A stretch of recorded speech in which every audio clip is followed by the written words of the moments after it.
अस्सलामुअलैकुम वरहमतुल्लाहि वबरकातुहू। ताहिरा जंजुआ थी है। हम लोग टॉपिक पढ़ रहे हैं अभी तक criminal justice system of Pakistan, और हमारा आज का टॉपिक है प्रोबेशन। प्रोबेशन हमने पढ़ा था कि ये कम्युनिटी करेक्शन की एक टाइप होती है। अब कम्युनिटी करेक्शन क्या होती है? एक ऐसा प्रोसेस होता है या प्रोसीजर होता है जो जब जज सेंटेंसिंग कर लेता है ना, फ़ैसला सुना देता है, तो जज का फ़ैसला जो है ना, उसमें ये शामिल होता है कि या उस फ़र्द को सज़ा देनी है, उसे कैद खाने में या जेल वगैरह में बंद कर देना है, या अगर उस मुजरिम में गुंजाइश होती है इस्लाह की या बेहतरी की गुंजाइश होती है, तो फिर उसको कम्युनिटी सर्विस के लिए भेज दिया जाता है। यानी उसको सोशल लाइफ गुजारने की इजाज़त दी जाती है। उसे सोसाइटी में भेज दिया जाता है कि वो सोसाइटी में रहे और इस तरह उसकी इस्लाह होगी, उसकी सोशल गैदरिंग जो है वो अच्छी होगी और इस तरह वो जुर्म से बच सकेगा। अब देखते हैं प्रोबेशन क्या होती है। The concept of probation is that first time offenders may be released by the court on surety. Probation जो है वो मोस्टली उन मुजरिमों को दी जाती है जिन्होंने पहली दफ़ा जुर्म किया होता है, या गलती से जुर्म कर दिया हो, या इमोशनल हो के कोई जुर्म कर दिया हो। तो जब उनको श्योरिटी पे या ज़मानत के तौर पे छोड़ दिया जाता है ना, तो उसको हम कहते हैं प्रोबेशन। अब एक फ़र्क रखना है हमने प्रोबेशन में और पैरोल में। प्रोबेशन के लिए किसी भी मुजरिम को तब भेजा जाता है जब उसको जेल नहीं भेजा जाता, यानी जेल भेजने की बजाय उसको कम्युनिटी में भेज दिया जाता है। जब जज किसी भी मुजरिम को जेल में भेजने से पहले कम्युनिटी सर्विस के लिए भेज देगा कि वो मुआशरे में रहे और वहाँ जाके ख़ुद में बेहतरी लाए, तो इस प्रोसेस को हम कहेंगे कि ये है प्रोबेशन। और प्रोबेशन जो है वो किन ऑफेंडर्स को दी जाती है? ऑफेंडर्स वो मुजरिम करने वाला शख्स होगा, उस मुजरिम को दी जाती है जिसने पहली दफ़ा जुर्म किया होता है, या इमोशनल होके या किसी भी रीज़न की वजह से ना, जिसने फ़र्स्ट अटैम्प्ट की होती है किसी भी जुर्म की। प्रोबेशन में भी applied as an alternate to imprisonment. कैद में भेजने की बजाय कम्युनिटी सर्विस के लिए जब भेज दिया जाता है ना किसी भी मुजरिम को, तो हम कहते हैं कि वो प्रोबेशन का अमल है। प्रोबेशन के में भेजने के बाद एक प्रोसीजर होता है प्रॉपर के कौन से रूल्स एंड रेगुलेशंस को फॉलो करना है उस मुजरिम ने जिसको हमने प्रोबेशन के लिए भेज दिया। तो फिर उस मुजरिम की सुपरविजन की जाती है, उसकी निगरानी की जाती है। ये देखना होता है कि कम्युनिटी में भेजने के बाद या सोशल लाइफ गुजारते हुए क्या वो दोबारा मुजरिमाना हरकतें करता है, क्या वो मुजरिम जो है उनके साथ उठता बैठता है, कोई गैर कानूनी काम करता है, कानून के ख़िलाफ़ वर्जी करता है। ये सब कुछ जो है ना, ये देखने के लिए उसकी सुपरविजन की जाती है। अब सुपरविजन की दो अक़साम होती हैं, एक होती है एक्टिव सुपरविजन और एक होती है इनएक्टिव सुपरविजन। अब एक्टिव सुपरविजन देखते हैं। सुपरविजन कोई भी ऐसी निगरानी जिसमें ये देखा जाए कि उस मुजरिम ने, ये मुजरिम को इंस्ट्रक्ट किया जाए कि तुम्हें कम्युनिटी सर्विस के लिए भेज रहे हैं, लेकिन तुम्हारी जो सर्विस होगी ना वो एक्टिव सुपरविजन के तहत होगी। यानी तुम्हें हमें आके रिपोर्ट करना होगा कि आज का दिन तुम्हारा कैसा गुजरा है, या तुम्हारा एक हफ़्ते में तुमने क्या क्या किया है, तुम्हारा क्या प्रोसीजर था, कौन कौन से काम किए हैं, तुमने कोई गैर कानूनी काम तो नहीं किया। तो जो मुजरिम होता है ना, उसने रिपोर्ट करना होता है आके, उसने रिपोर्ट तैयार करनी होती है और वो फिर आके सुपरविजन ऑफिसर को दिखानी होती है। रिपोर्ट टू प्रोबेशन अथॉरिटी ना पर्सन, वो बंदा जो है वो अपनी रिपोर्ट भेजता है प्रोबेशन ऑफिसर के पास या अथॉरिटी के पास। उनको जीमेल या ईमेल कर देता है या फिर फ़ोन करके बता देता है कि मैंने आज के दिन कोई गलत काम नहीं किया या मैं किस किस के साथ उठा बैठा। उसके बाद आती है इनएक्टिव स्टेटस या inactive supervision. Inactive supervision includes which means they are excluded from the regular reporting. Inactive जब सुपरविजन हो रही होगी तब उसको ये नहीं कहा जाता कि तुमने रोज़ाना ही मुझे रिपोर्ट करनी है।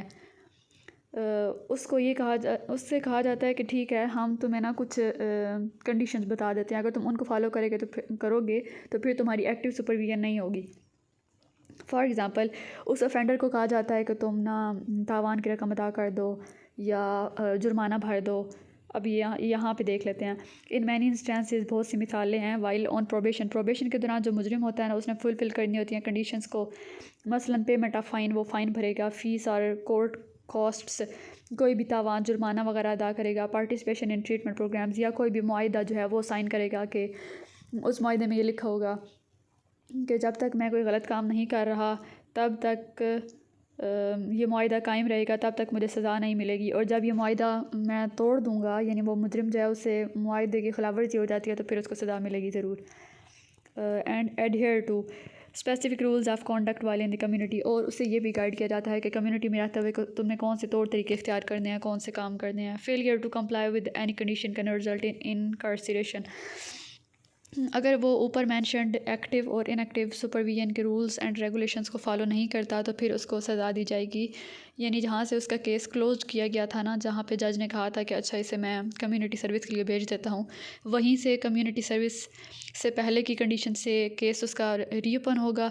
और अगर बिलफर्ज कम्युनिटी में जाके भी उसमें सुधार नहीं आया, उसने फिर जाकर गलत काम किए हैं, तो फिर उसको डबल सज़ा मिलेगी। जो पिछले जुर्म की सज़ा उसे मिलनी थी और वो पोस्टपोन्ड हो गई थी, वो भी मिलेगी, और जो नया जुर्म उसने किया होगा उसकी सज़ा भी उसे मिलेगी। उसके बाद है जी पैरोल। प्रोबेशन में हमने बात की थी कि किसी भी मुजरिम को जेल में भेजने की बजाय, यानी जेल में भेजने से पहले अगर कम्युनिटी सर्विस के लिए भेज दिया जाएगा तो वो प्रोबेशन होगी। पैरोल में थोड़ा रिवर्स होता है। पैरोल में पहले जज फैसला सुनाता है। फ़ैसले में ये होता है कि इसको ना इनके मुजरिम को इतने साल कैद बमुशक्क़त की सज़ा सुनाई जाएगी। जब उसको कैद हो जाती है मुजरिम को, तो कैद के दौरान उसके बिहेवियर को नोटिस किया जाता है। ये देखा जाता है कि क्या वो बाकी कैदियों के साथ अच्छा बर्ताव कर रहा है, उसकी शख्सियत में बेहतरी आ रही है, या उसकी नेचर चेंज हो रही है, या वो उसमें ये रुझान पैदा हो गया है कि वो आइंदा जुर्म नहीं करेगा और उसने जुर्म से उसका ताल्लुक़ ख़त्म हो गया है। जब ये सब कुछ फैक्टर्स जो है ना ये होते हैं ना, तो तब जो अदालत होती है वो नोटिस जारी करती है, या जो भी पैरोल अथॉरिटी होती है वो बताती है कि अच्छा अब इसकी में ना इस्लाह की गुंजाइश है, अब ये अपनी ज़ात को बेहतर कर सकता है, अब ये बुरे कामों को छोड़ सकता है।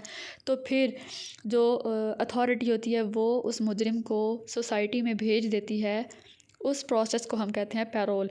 यानी किसी भी मुजरिम को उसकी सज़ा पूरी करने के बाद, उसको कैद खाने में जाने के बाद, अगर अथॉरिटी को पता चलता है कि उसमें गुंजाइश है इस्लाह की, तो फिर सज़ा वगैरह काटने के बाद जब मुजरिम को कम्युनिटी सर्विस के लिए भेज दिया जाएगा तो वो पैरोल होगा। It refers to criminal offenders who are conditionally released from prison to serve the remaining portion of their sentence in the community. अब इसमें क्या होता है, किसी भी क्रिमिनल ऑफेंडर को जिसने कोई जुर्म किया होता है उसको इस शर्त पे छोड़ा जाता है कि हम उसे कैद से छोड़ रहे हैं, लेकिन अगर वो दोबारा कोई गलती ना करे तो फिर उसको सारी ज़िंदगी के लिए कम्युनिटी सर्विस में रखा जाएगा, यानी दोबारा उसको सज़ा नहीं मिलेगी। अब इसका मतलब क्या है कि किसी भी क्रिमिनल ऑफेंडर को इस शर्त पे जेल खाने से छोड़ा जाता है कि अगर वो दोबारा कोई गलत काम नहीं करेगा तो वो कम्युनिटी सर्विस में रह सकता है, वो कम्युनिटी में जाके रह सकता है। आई होप आपको क्लियर हो गया होगा। एक दफ़ा फिर देख लेते हैं। Parole refers to the criminal offenders, ये उन क्रिमिनल ऑफेंडर्स के बारे में होता है, उन मुजरिमों के बारे में होता है who are conditionally release from prison, जिनको इस शर्त पे जेल से छोड़ा जाता है to serve the remaining portion of their sentence in the community, कि उन जज ने तो उनके बारे में फ़ैसला सुनाया था, बाकी फ़ैसले के मुताबिक ही जो ड्यूरेशन थी वो कम्युनिटी में जाके पूरी करेंगे। Paroles can have a number of different supervision statuses including, parole के भी दो तरह के स्टेटस हो सकते हैं, दो तरह की सुपरविजन हो सकती है, एक एक्टिव सुपरविजन और एक inactive supervision. Active supervision which means they are required to regularly report to a parole authority. जैसे हमने प्रोबेशन में बात की ना कि एक्टिव स्टेटस के दौरान मुजरिम ने रिपोर्ट करना होता है बाकायदगी से आके अथॉरिटी को, तो ये होगी एक्टिव सुपरविजन। इन पर्सन मुलाकात करके करना होता है रिपोर्ट, या मेल कर सकता है या फिर टेलीफोनिक रब्ता कर सकता है। Inactive status which means they are excluded from regularly reporting, जहाँ पे उनको ये कहा जाता है कि अच्छा तुम रोज़ाना तो रिपोर्ट ना करो, तुम हफ्ते बाद कर लेना, महीने बाद रिपोर्ट भेज देना। एक ये तरीका हो गया। दूसरा ये तरीका है कि उसको मुजरिम को सोसाइटी में भेज दिया जाता है, लेकिन उस पर ख़ुद निगरानी की जाती है। सुपरविजन ऑफिसर या अथॉरिटी जो है वो उस पर ख़ुद निगरानी करती है, यूँ भी हो सकता है। Paroles are also typically required to fulfill certain conditions, इन्होंने भी रूल्स एंड रेगुलेशंस को फॉलो करना होता है, किसी मुआहदे वगैरह पे दस्तखत करने होते हैं, कोई एग्रीमेंट वगैरह साइन करना होता है। Failure to comply with any of these conditions can result in return to incarceration, अगर सोसाइटी में जाने के बाद दोबारा उसने कोई गैर कानूनी काम कर दिया, या कोई गुनाह कर दिया, या कोई जुर्म कर दिया है, तो दोबारा वो सज़ा का मुस्तहिक होगा।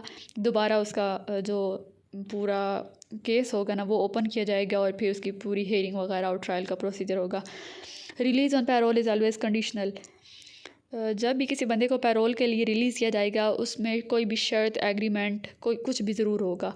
And paroles must follow the conditions of the rule. Paroles वो लोग होंगे, वो मुजरिम होंगे जिनको कंडीशनल बेसिस पे या किसी एग्रीमेंट को साइन करने के बाद सोसाइटी में कम्युनिटी सर्विस के लिए या इस्लाह के लिए या रिहेबिलिटेशन के लिए भेजा जाएगा।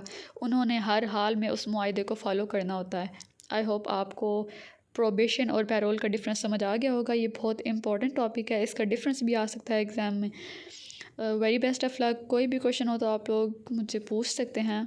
अल्लाह हाफिज़।